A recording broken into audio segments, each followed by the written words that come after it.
Hi everyone, today we'll be having a quick comparison between the three, which is Higgsfield, OpenArt versus Artlist, and welcome to Tutorials by David.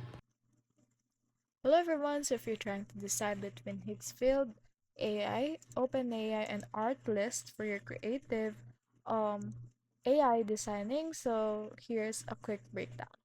Higgsfield AI, it's great for generating unique AI images fast, perfect if you want custom visuals without much effort.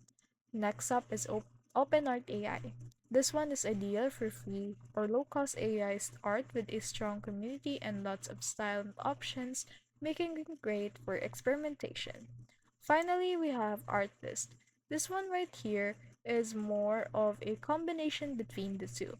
It also have a great interface which you can see on the side panel all the options that you want to have. So in other terms, you just want to choose whether what is more subjective to you, since this one right here is based on your preference and needs.